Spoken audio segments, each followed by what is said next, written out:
Querido televidente, tengo conmigo a una profesional del periodismo que quizá ustedes recuerden. Ella se ha mantenido alejada de la comunicación. Fue la presentadora de noticias desde Santiago de los Caballeros para Reintel. Y en su vida personal ha sido una defensora de los mejores intereses del pueblo dominicano. Profesional del sindicalismo, dirigente del Colegio Dominicano de Periodistas, fue dirigente de Acroarte, jueza en aquellos tiempos en que esa organización gozaba de un prestigio extraordinario, porque todos los profesionales que seleccionaban un artista o una canción lo hacían con el fin de servir a los mejores intereses del pueblo dominicano de manera desinteresada. Ángela Henao es gestora social, gestora comunitaria, una gremialista, porque no solo ha sido dirigente en Acroarte y en el Colegio Dominicano de Periodistas, sino que como sindicalista era una gremialista que estaba decidida a estar en los eventos defendiendo las mejores causas. Es además escritora, investigadora, con toda una serie de investigaciones que podríamos calificarla como narradora literaria. Ángela, gracias por aceptar nuestra invitación, y fundamentalmente invité a Ángela Henao porque es una estudiosa de la ideología de género y una estudiosa de la Constitución de la República Dominicana. Ángela, creo que tú, que has sido una defensora de la mujer, bueno, tenía un programa que se llama Que hablen las mujeres. Lo que quiere decir que en aquellos años era una exhortación para que las mujeres verdaderamente jugaran su papel. Yo vivo diciendo, Ángela, en mi programa que ustedes son la mamá y la mamá de la otra mitad, que ustedes son mayoría en el país. Y se dice que son tan inteligentes y más honestas para defender a mamá que nosotros los hombres. Y entonces en ese sentido noto que las jóvenes mujeres que aspiran al cargo máximo, que es la dirección de la cosa pública en la República Dominicana, la presidencia de la República, se están caracterizando por no interpretar la manera de pensar y de sentir del pueblo dominicano, y entonces están planteando toda una serie de teorías que son representadas por minorías. Y entonces, ¿cómo esas mujeres van a llegar a dirigir? Una persona como yo que quisiera ver una mujer dirigiendo los destinos del país, con la experiencia que tú tienes, dímele a las mujeres qué es lo que tienen que hacer para defender su calidad de mujer e interpretar la manera de pensar de la gente. Lo primero que te quiero agradecer el espacio del poder de la verdad. Qué lindo nombre. Y cómo le va también a la profesión de periodistas. Porque si vamos a calificar el periodismo es verdad. Ahora se está hablando de la posverdad, de la cual yo tengo mis reservas. Porque en realidad la posverdad es manipular la verdad. Pues te agradezco infinitamente este espacio. Una persona como tú que ha sabido trabajar desde muy joven para el pueblo, para su comunidad, a donde quiera que te planteaba, donde estaba como estudiante, como dirigente político, siempre apuntaba para el monte, se podría decir, ¿no? En tus etapas de estudiante, fuiste un luchador, desde el Frente Estudiantil FEFLA, ¿no? Y ahí pudiste conocer muy de cerca todas las necesidades de este pueblo, de este país, y combatirla y mejorarla con los recursos que tenían los estudiantes en aquel tiempo. Yo recuerdo que siempre era una lucha por el presupuesto, cuando no era por el presupuesto, era por las reivindicaciones sociales, porque de la UAS surgen todos los dirigentes políticos importantes de este país. Es lo que yo tengo entendido. Así que te agradezco todo eso que dices. Y hablar de mí en la época de mi juventud fue irme llevando por un sendero que yo dejé fluir, porque me fui encaminando en ese mover, podríamos decir, en el mover de Dios, podría ser, porque uno se va encaminando y no sabe cuando es joven hacia dónde realmente va uno a llegar. Porque dicen que el que no sabe para dónde va, ya llegó. Pero no es así cuando uno es joven, porque las circunstancias te van llevando por un sendero que a veces son las decisiones que tú tomas. En mi caso, yo empiezo en la Pucamaima, que en aquel tiempo para mí fue un logro máximo poder entrar allí, con poco presupuesto familiar, porque venía de una familia humilde, y llegar allá con un crédito y la mitad una beca, pero enfrentarme en un momento en que llegan los estudiantes de la UAS a querer formarnos y a abrirnos los ojos de lo que estaba pasando en aquella época, en los 70, mediados 70, y todo lo que había pasado y por lo que nosotros debíamos enfrentar a los dirigentes. Todo eso, a mí se me olvida el privilegio que yo tenía en aquella universidad, y me uno a los grupos que vinieron de acá. Yo creo que tú estuviste en esa... Sí, yo fui lo que acogí a Pelucho Jiménez en la UAS, sí, cuando llegó, y a muchos de ustedes que lo expulsaron de la Ucamaima. Sí, y uno se sentía, bueno, sabíamos cuáles eran los objetivos. Los métodos muchas veces se nos salieron de la mano, porque hubo en una ocasión en que los muchachos se fueron a una montañita que había en la Pucamaima y ahí se atrincheraron como si fuera una guerra de guerrilla.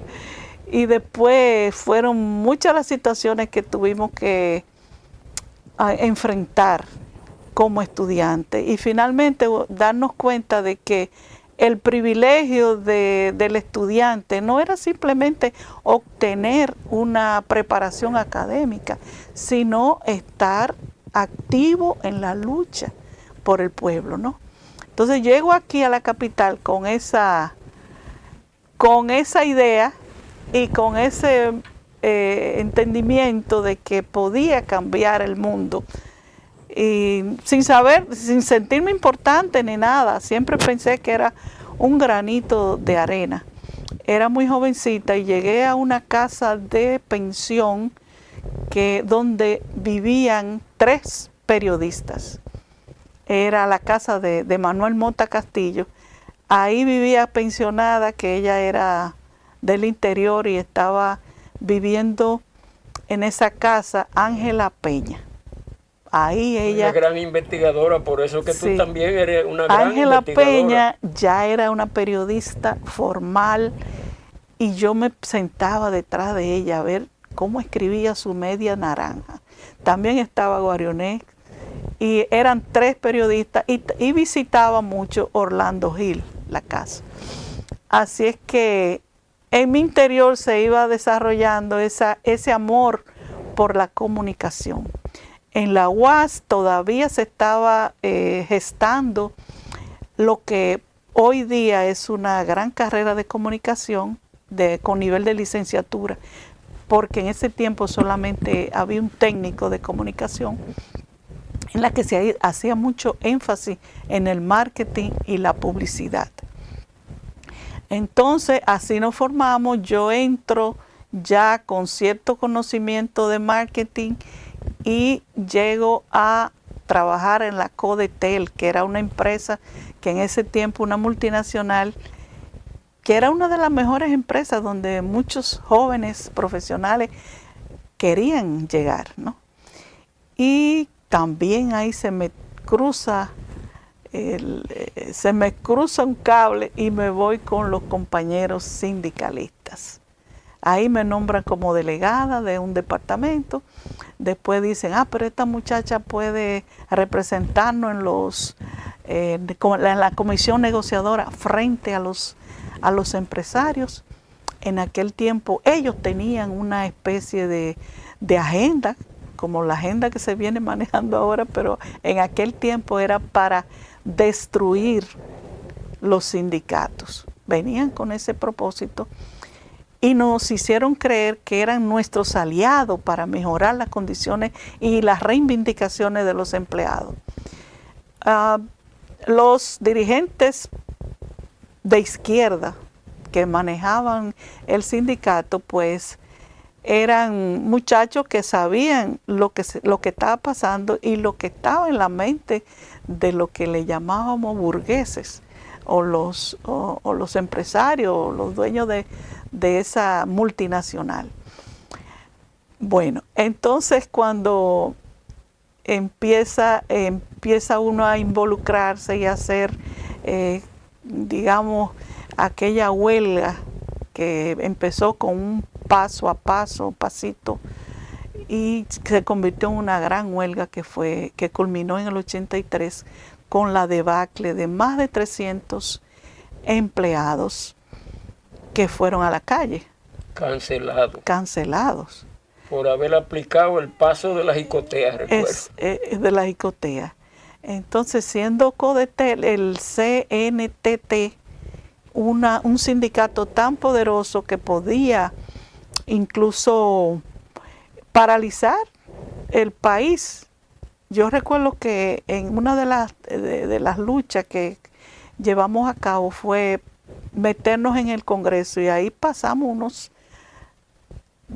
bastantes días hasta que el presidente fue a dar su discurso y tuvieron que sacarnos y negociar con los sindicalistas, con los dirigentes. Así es que esa fue la parte del sindicalismo en la que yo me involucré. En ese tiempo ya yo estaba teniendo los hijos pequeños porque era madre de familia ya y mi niño más pequeño estaba lactando. Yo estaba haciendo la lactancia con él. En ese tiempo recuerdo que Gómez Berger, que era el asesor legal del sindicato, me llama y me dice, usted tiene la opción de pertenecer al equipo administrativo o de quedarse, tiene la opción él me dio una sola opción en realidad, porque la otra era la calle. Yo en ese momento tenía que tomar una decisión muy importante y no tenía a mano los compañeros que me podían orientar. Y bueno, y yo no tomé ninguna decisión. Yo le dije, déjeme pensarlo. Y él me dijo, que no se me olvida, me dice, viva cada día como si fuera el último. Así que ya yo tenía una sentencia de que iba para la calle y fueron a partir de ahí unos 10 años en lo que estábamos en una lista negra junto con los otros dirigentes y no se nos dio ningún tipo de ayuda. Bueno, a los dirigentes sí, debo decir que ellos obtuvieron una indemnización, creo que de 3 años de salario, porque eso era parte de los reglamentos. Pero yo me fui sin dinero y tuve que empezar a hacer cositas en el mercado de trabajo que eran en ese tiempo empoderamiento, ¿cómo se le llama?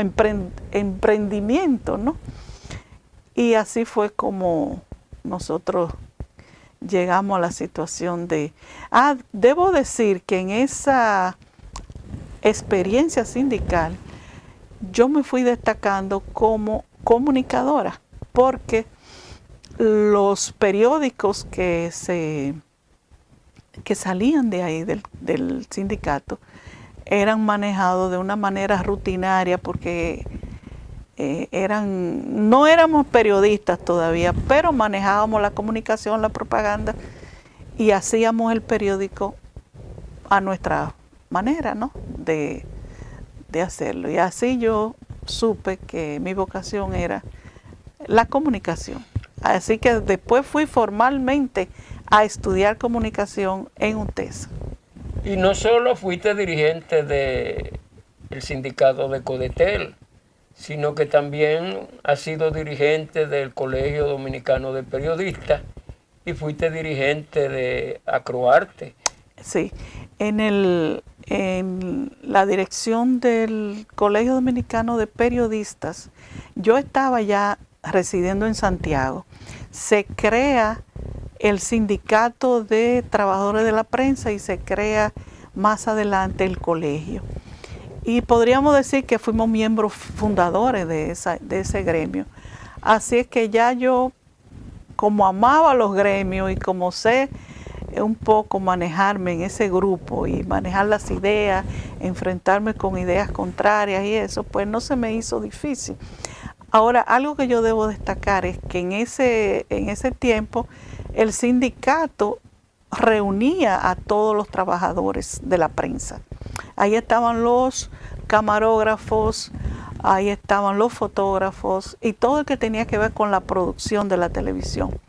En el colegio habían unas reglas. Por ejemplo, uno debía vivir del periodismo y tener una licenciatura de la universidad. Poco a poco eso fue ampliándose para reunir un poco y darle apertura a otros compañeros que eran fundadores del colegio y que todavía no tenían una licenciatura porque no existía y eran grandes periodistas. Como ahora recuerdo el director de don Rafael Herrera, que fue mi jefe en el Listín Diario, y Juan Bolívar Díaz y una serie de compañeros muy profesionales que empezaron empíricos y que hicieron un trabajo todavía. Bueno, Radamés Gómez Pepín, el director del periódico El Nacional, uno de los grandes periodistas de nuestro país, que Dios tenga en gloria. Sí. Fue un periodista empírico. Aquí ando yo con la madre de don Radamés.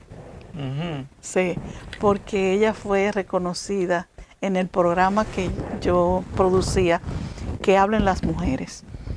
Esa señora tenía una vocación, era una educadora nata y era descendiente de Ercilia Pepín, esa gran maestra de Santiago. Y ella fue y presentó la bandera que había bordado. Pónmelo otra vez, a yo leer lo que dije. Entonces, dice, Quisqueya es lo mejor, Dios, patria y libertad. Vean, sí.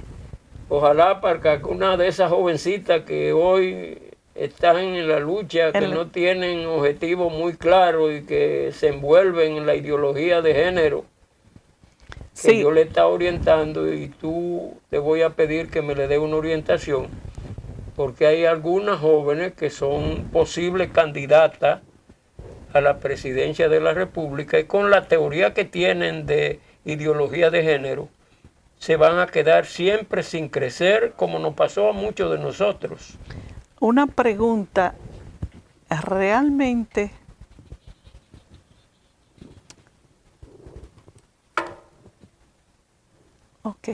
¿realmente usted cree que estamos listos para una candidata femenina a la presidencia? Estamos listos, pero necesitan de gente como usted y como yo, que sabemos qué hacer y cómo hacerlo para que no se desvíen del camino. Por ejemplo, hay una joven que yo aprecio y quiero mucho, y usted la conoce, la senadora Farideh Raful. Farideh es una joven que tiene una serie de conocimientos muy amplios, pero se ha metido en algo que te voy a preguntar, en la llamada 3 causales. Okay. Y las 3 causales son anticonstitucionales, aunque la aprueben con leyes en el Congreso Nacional. La Constitución de la República habla de que el aborto no es permitido porque la vida es desde la concepción. Es decir, que para cambiar la Constitución, esas mujeres que hoy practican esa filosofía tendrían que hacer la revolución, y ellas no están haciendo nada para hacer la revolución. En realidad, las 3 causales es que como que no lo explican bien, por eso la gente está confundida. Tienen razón, y la congresista Farideh, yo simpatizo mucho por ella. Ella tiene razón en plantear que, por ejemplo, cuando una mujer es violada, en los derechos innatos, inherentes a la mujer, que es la que procrea, cuando una mujer es violada, una mujer tiene derecho a decidir si tener un hijo o no de producto de esa violación, porque ella siempre va a pensar en el mejor bienestar de su hijo. Y lo que se plantea una mujer en el momento de estar embarazada es si su hijo va a ser un hombre exitoso, sano, y si a ella le parece que ella va a odiar ese producto, a ese hijo, por ser concebido de una manera violada, cuando fue violada, entonces yo creo que tiene derecho. Que eso no vaya al código penal. No sé si pertenece al Código Penal. Creo que es al Código Civil, ¿no? No, ellos están pidiendo que las 3 causales estén en el Código Penal. En el Código Penal, para poder condenar al violador.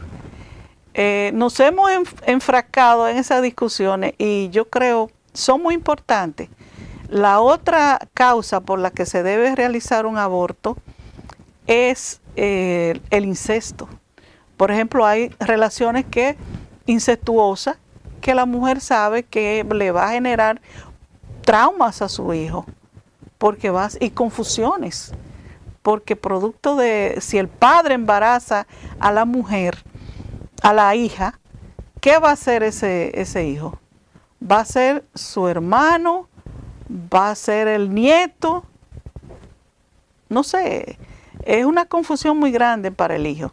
Si ella decide, porque es dueña de su cuerpo, y por ese derecho que le da la naturaleza de generar una vida, yo creo que sí, que tienes razón en considerar el aborto. Sí, tienes razón, pero cuando vaya al Constitucional y le apliquen lo que dice la Constitución, entonces hay que hacer la revolución para cambiar la Constitución de la manera que se está proponiendo. Y hace mucho que estamos en eso, hace mucho.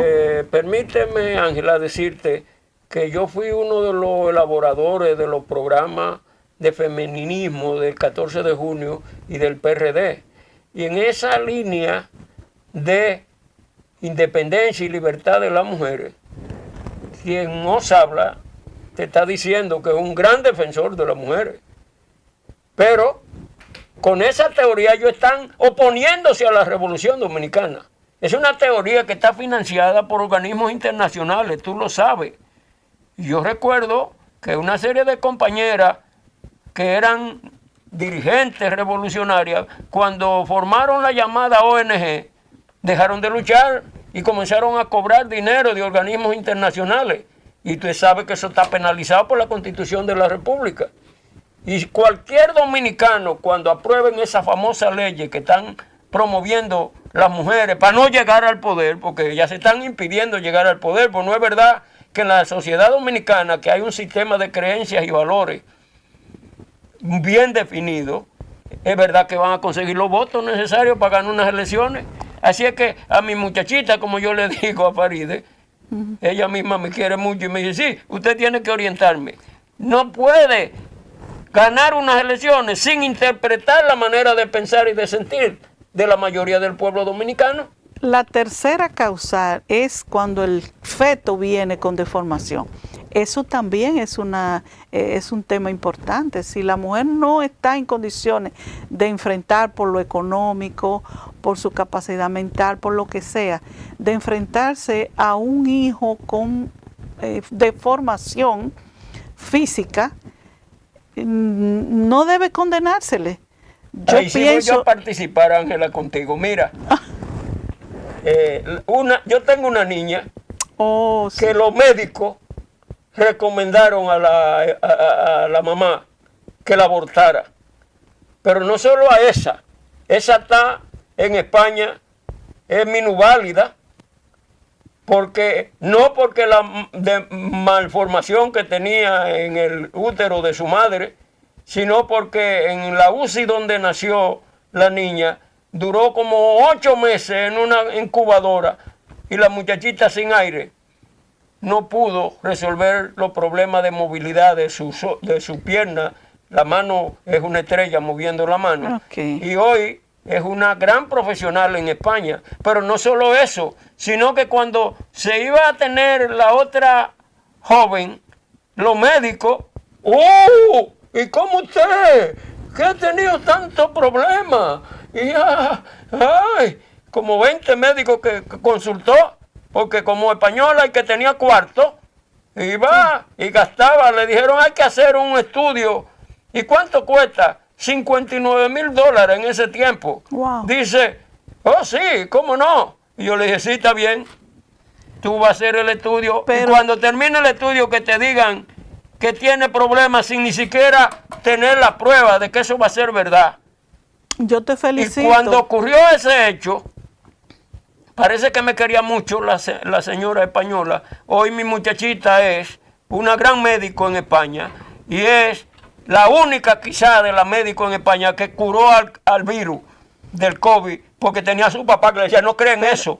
Dale la medicina que tú le das a la gente que tiene neumonía, a las personas que tienen pulmonía, y trátalo con esos medicamentos. No se le murió ni uno solo de la gente que en España se murieron de COVID. Pero ¿qué? Eso a ti hay que respetarte la decisión, a ti, a tu mujer, a tu esposa, de que decidieron traer esa, con todo el riesgo que eso no, traía. Con gente como la de ahora, diciéndole que no la debe tener. Ahora en esos tiempos había un feminismo desarrollándose de género y todo el mundo, no, tiene que abortarla.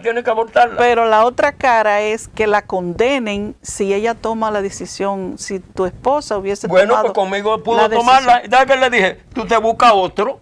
Eso quiere decir que esa teoría es para acabar con el matrimonio en la República Dominicana. Bueno, se refiere específicamente a condenar a la mujer por tomar esas decisiones y abortar. En muchos países ya el aborto, por ejemplo en Cuba, es con mucha facilidad una mujer puede decidir abortar y planificarse. En Estados Unidos también, aunque hay muchos grupos detractores que atacan a los cristianos y una serie, muchos grupos atacan a esas clínicas abortistas, pero es legal. A eso se refiere Faride, que es una mujer a la que yo admiro mucho. A eso se refiere ella cuando defiende la posición de las mujeres ante las 3 causales. O sea, no es que obligatoriamente la mujer va a decidir. No, si la mujer está en capacidad mental, social, económica de enfrentar una deformación de su hijo porque quiere, por amor, por lo que sea, pero es un respeto a la individualidad, al derecho que tiene la mujer de hacer eso. ¿Son mayoría? Son mayoría. Ajá. Ahora bien, o sea que tú crees que van a las elecciones y gana Faride candidato. Ahí entra el masculino, el factor masculino, que dice que sí, que está de acuerdo que la mujer que la mujer vaya, yo pero investigando eso, Ángela. al final no le dan paso. Porque Entonces, quiere, la mujer yo quiero que me le den paso a las mujeres. La mujer aquí se destaca cuando está apoyada por un hombre, y tú te has dado cuenta de eso. Por ejemplo, ahí tenemos el caso de Margarita. Margarita yo la admiraba muchísimo, pero no sé qué pasó, en qué momento ella perdió la inteligencia y se dejó seducir por qué sé yo, este liderazgo que tiene Danilo, que yo muchas veces no lo entiendo. La lleva a ella a una situación en que ella pierde todo, pierde su familia, pierde su liderazgo como político, lo pierde todo en un momento dado. Entonces yo digo, realmente los compañeros de ese partido no estaban preparados para tener una mujer como presidenta. Bueno, ha pasado en otros países, Ángela. En Estados Unidos tuviste que ganó Hillary Clinton y por la composición de cómo se eligen a los presidentes de Estados Unidos, le ganó otra persona. En esa grande potencia ninguna mujer ha sido presidenta, aunque han habido primer ministros como Golda Meir y Margaret Thatcher, pero en Estados Unidos todavía. Tú estabas hablando ahorita de la Constitución y esos planteamientos que tú estás haciendo, tú te estás dando cuenta que ciertamente cuando aprueben una ley de esa que tú estás planteando, esa ley en el Tribunal Constitucional te la van a echar para atrás. ¿Qué tú podías decir? El Tribunal Constitucional hizo un taller para comunicadores en la que planteaba una serie de recomendaciones de aspectos para incorporar la producción informativa que podrían evitar una serie de males que nos afectan, como el feminicidio, y que antes se le llamaba a la mayoría, a todos se le llamaba crimen pasional, pero se ha podido determinar que muchos de ellos son sencillamente crímenes de odio al género femenino. Entonces, plantea el tribunal, recomienda a los periodistas que realicen notas sobre logros obtenidos por mujeres empoderadas, o sea, resaltar el papel de la mujer y seleccionar imágenes y música que no afecten esa imagen, porque realmente hasta ahora en publicidad no se nos da el crédito ni se nos respeta como mujer. Y lo lamentable es que muchas mujeres también dejan que eso suceda, porque le pagan bien, porque ellas quieren, o qué sé yo, se confunden en un momento dado y dicen, bueno, este es el camino, y toman la decisión equivocada y nos dañan a todas las comunicadoras, que es lo que estamos viendo ahora mismo, que no entendemos por qué los views están por encima de la dignidad de la mujer hoy día y de las comunicadoras que están haciendo un papelazo, y son modas como la lambada y todos esos géneros que desaparecen, porque estas muchachas van a desaparecer en un momento dado, porque van a dejar de producir. Ese contenido no se puede mantener por mucho tiempo. Así es que tenemos que erradicar ese tipo de imagen en los medios. Ahora con las redes hay un problema muy serio, porque todo el mundo se siente comunicador, periodistas digitales, y no saben, no dominan el idioma, no se cuidan la imagen, no cuidan ni siquiera lo que le van a preguntar a un ministro, como pasó en estos días, que es que yo pienso que el periodista muchas veces, por ahorrar tiempo o porque en el apuro, en el fragor de llevar la noticia a una determinada hora, manda al camarógrafo. Y muchos camarógrafos están preparados y son reporteros gráficos egresados de universidades, pero otros no, otros sencillamente ese día agarran la cámara y lo mandan a la calle. Por ejemplo, ¿tú recuerdas cuando a Chuba que le preguntaron por el feminicidio, que él dijo que qué? Porque yo digo que era el camarógrafo, o era porque no podía ser un periodista que no sabía pronunciar la palabra feminicidio. Cuando finalmente él dijo, usted me está preguntando por el feminicidio, ok.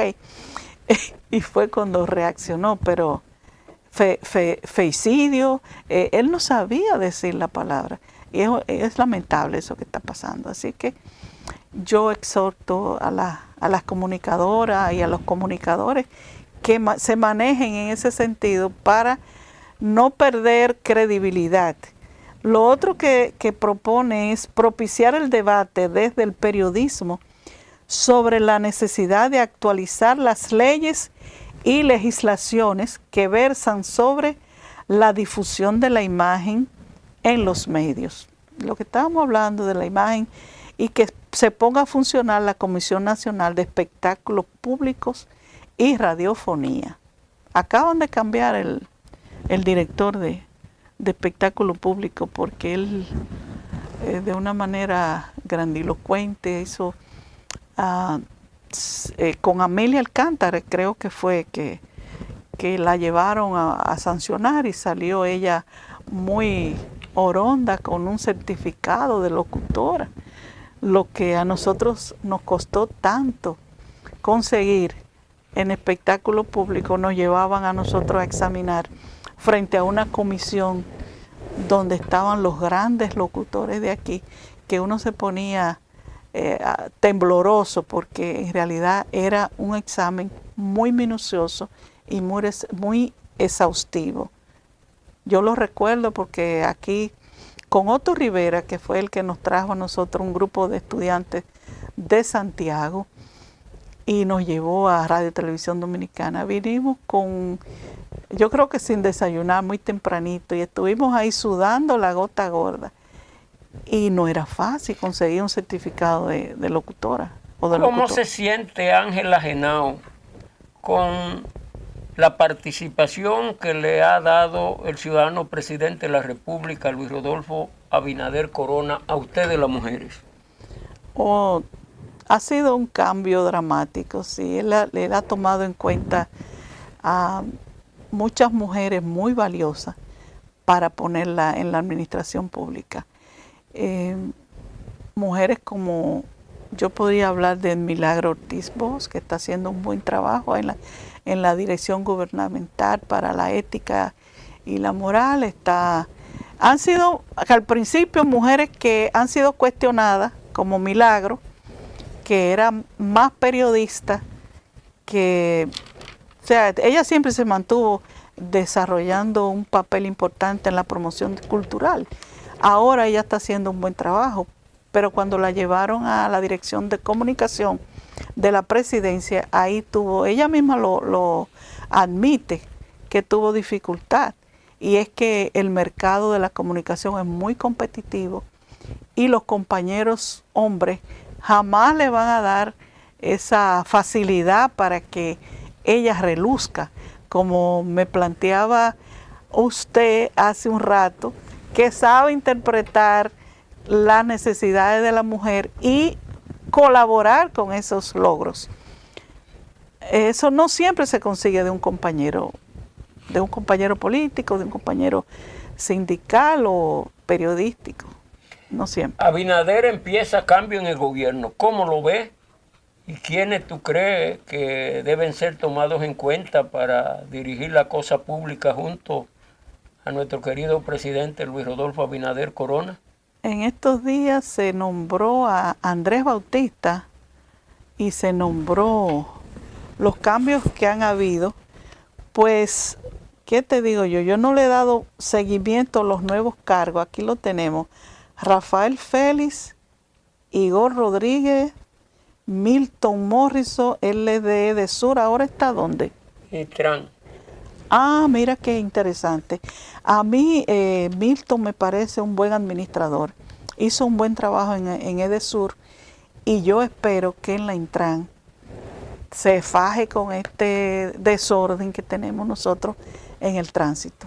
Especialmente que se implementen las leyes, que se pongan estos policías de la DGC donde deben estar en el momento en que hay más tráfico, y no cambiando el orden sino aplicando la ley. Por ejemplo, los motoristas, yo no sé por qué ellos se ponen todo delante e incluso se les permite que violen la luz roja. Hay una serie de cosas que uno sale a la calle y es como salir a una batalla campal, que uno no sabe si va a llegar. Hay que persignarse, hay que hacer un Padre Nuestro, lo que sea la fe de uno. Andrés Bautista, sí. Sigmund, este señor Sigmund, ok, Héctor Porcela y Carlos Valdés.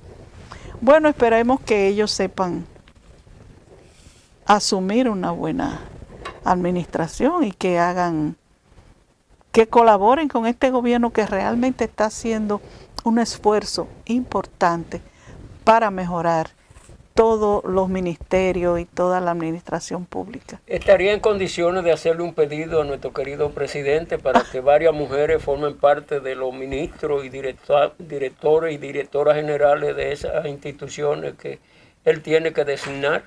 Bueno, yo pienso que el porcentaje de mujeres debe aumentarse, porque veo muy poca, veo ni un 10%.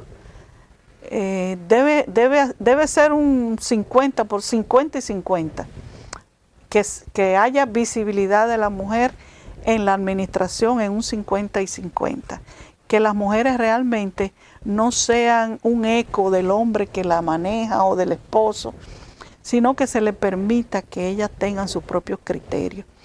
El presidente tiene retos muy grandes para resolver en este gobierno que está ya, va a empezar ahora la nueva administración de él y va a ser en agosto, ¿no? El 16 de agosto.